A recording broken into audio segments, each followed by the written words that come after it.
Caitlin Clark, by the way, absolutely silenced everybody yesterday. The woke media was all on her. I hate to even mention this complete jackass, Jamel Hill, and others were all in her business. It's white privilege. She hits these threes. Man, I don't give a damn if it's white, black, or green privilege. Jamel Hill, she blames the media for covering Caitlin Clark. She's tremendous on television. What a missed opportunity for the national media to really evaluate who she was as a person. Why? Whereas it feels like our black athletes get the same amount of coverage, whereas for black athletes to get the same amount of coverage or even fair coverage, there has to be something extra beyond basketball. No. You choose to do that. You don't need anything else. What if I told you the WNBA has started to feel less like a basketball league and more like a daytime soap opera written by Twitter? Suddenly there's controversy, social media reactions, and everyone picking sides. Jalee Hill is throwing around serious accusations like they're a no-look pass, and somehow Caitlin Clark has ended up cast as the villain in a story full of leaked clips, side eyes, and players like Rhyne Howard looking ready to step in. The whole situation has people asking whether we're watching professional basketball or a reality TV reunion episode. One moment it's about the game, and the next it's about drama, reactions, and viral moments spreading across the internet. Brace yourself, because this situation has more twists than a last-second crossover in overtime, and the conversation around the league just keeps getting louder. Jamel Hill. The fact that she believes that Caitlin Clark is receiving more coverage than a lot of the other black players. I don't like that Jamel Hill said this. I feel like she's always looking for an excuse to race bait. That's her whole identity, and I just don't like this. Caitlin Clark is phenomenal. She is just that good. She's setting all types of records, scoring, assists. I mean, she is incredible. So she deserves the amount of...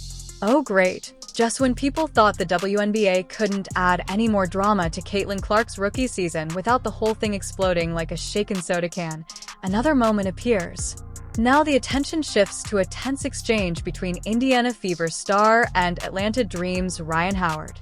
Social media quickly turns the moment into a full storyline, with every clip and reaction spreading everywhere online.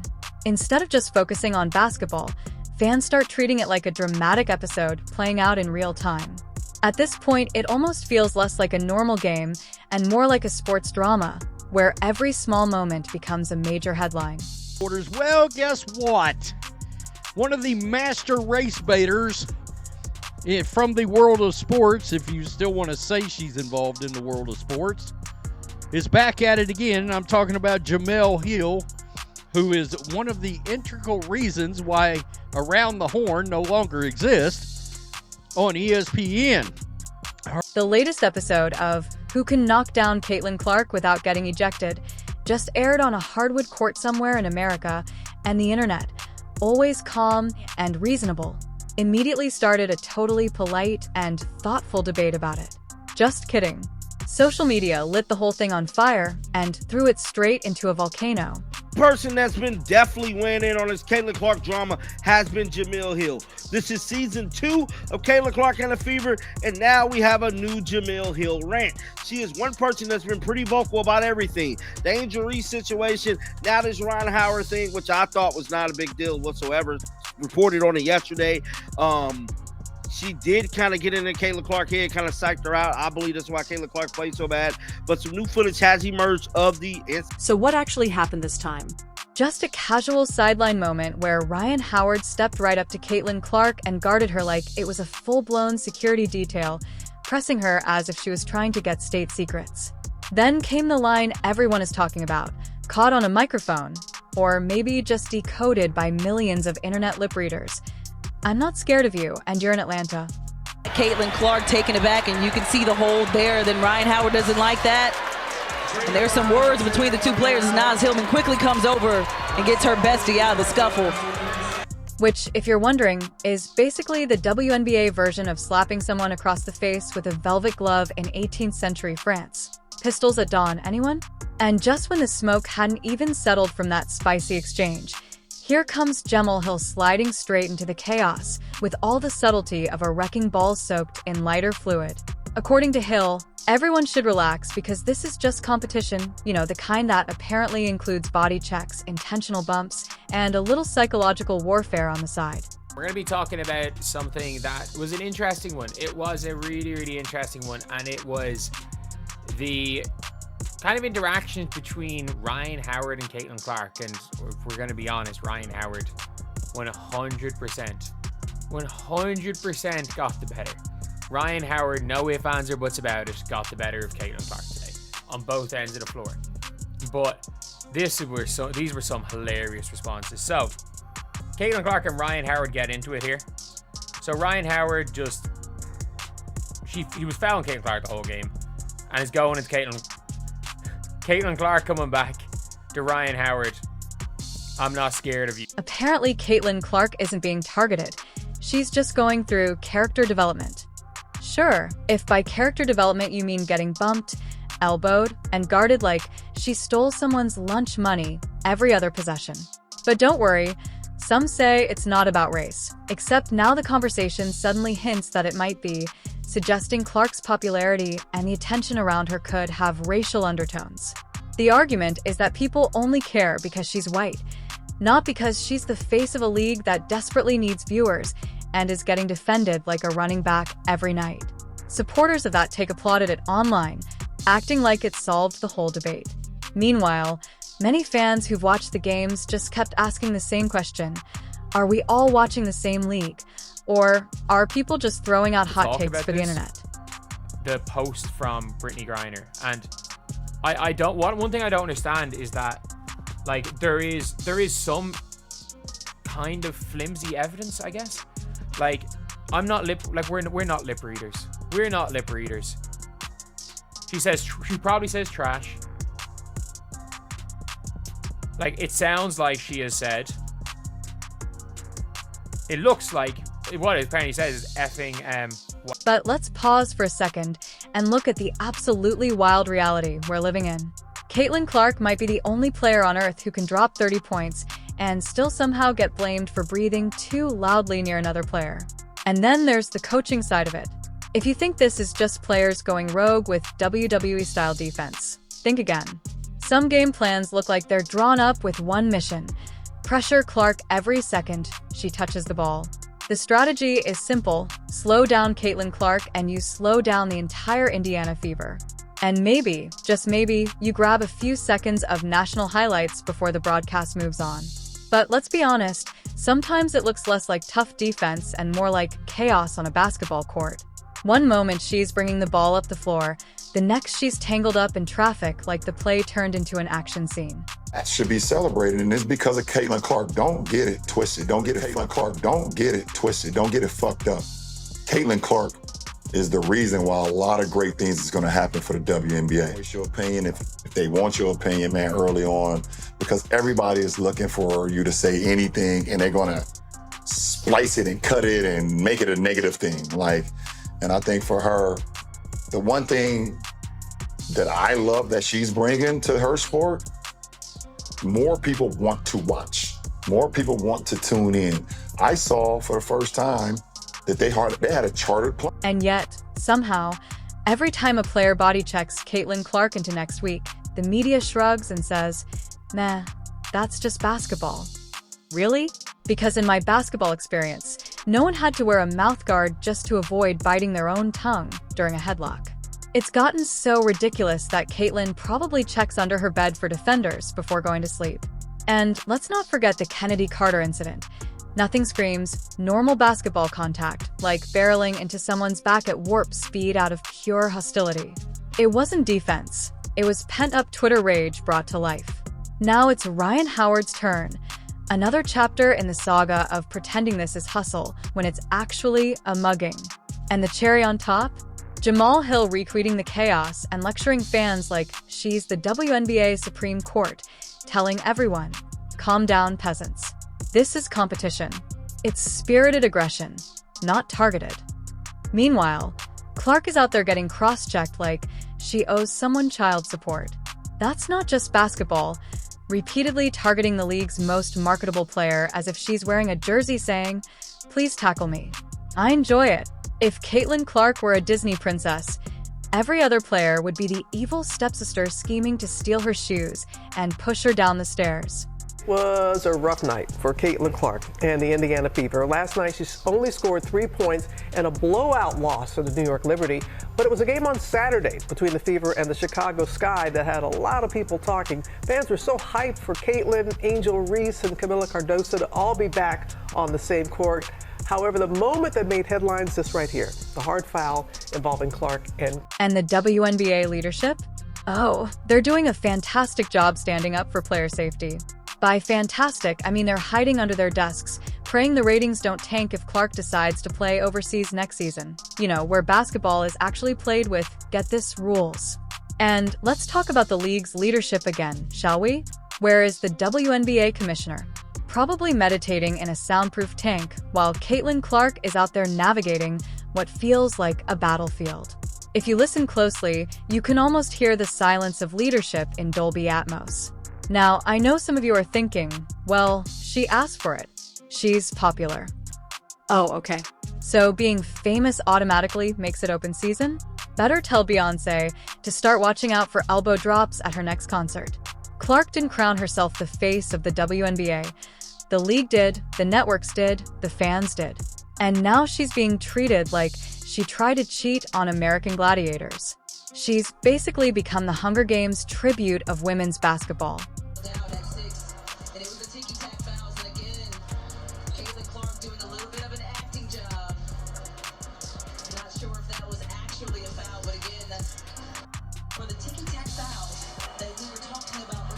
Is literally driven so many eyeballs to the game. Like they ain't flying commercial, they're flying charter.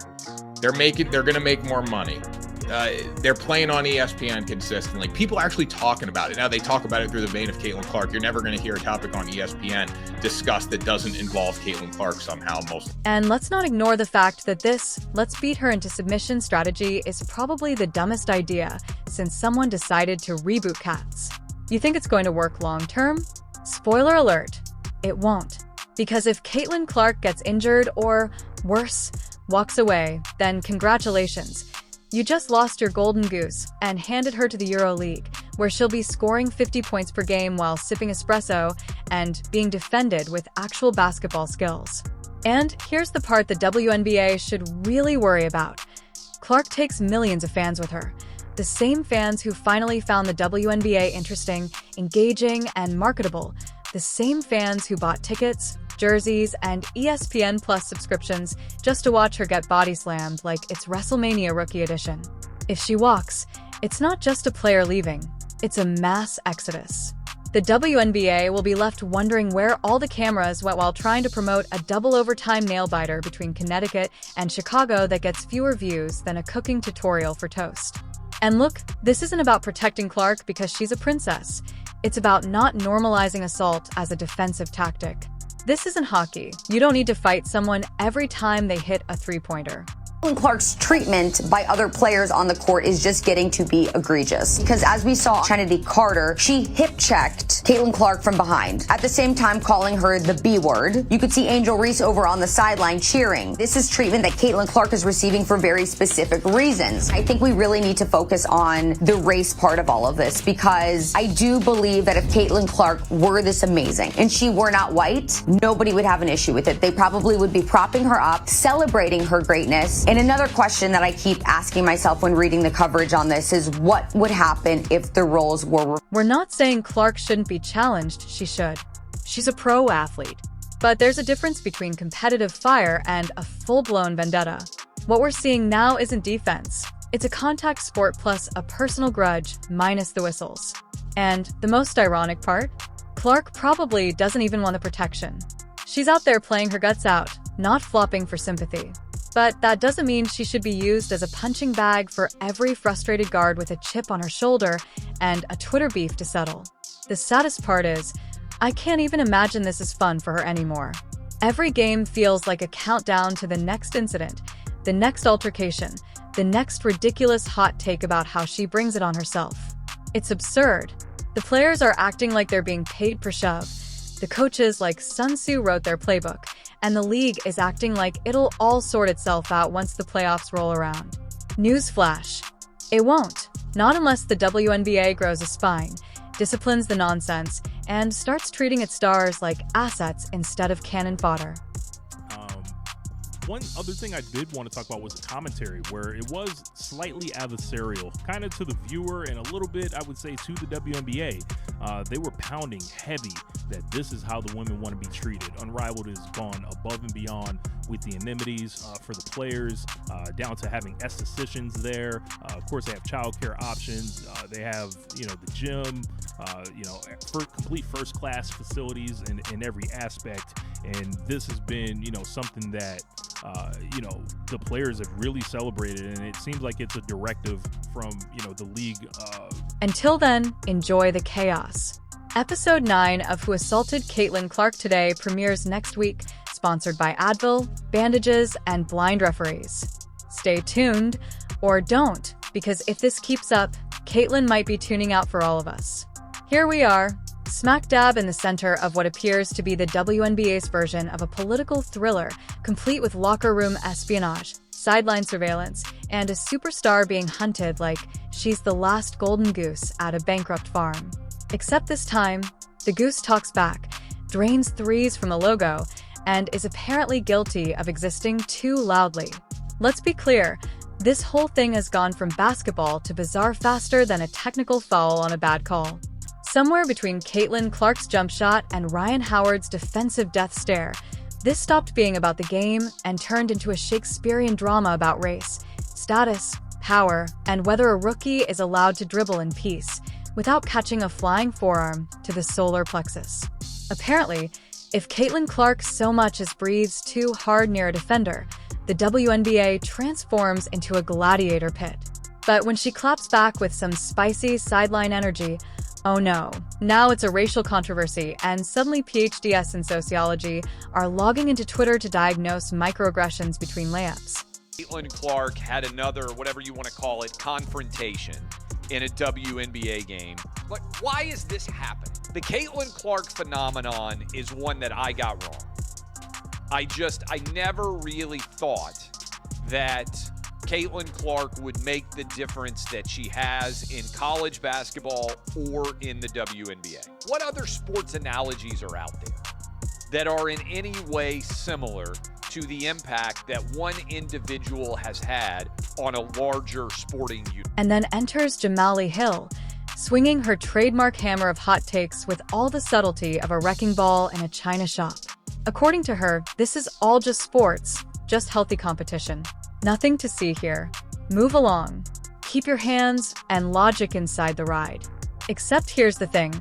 When every other game ends with Caitlin getting bumped, bashed, barked at, and borderline body slammed, it's not competition anymore.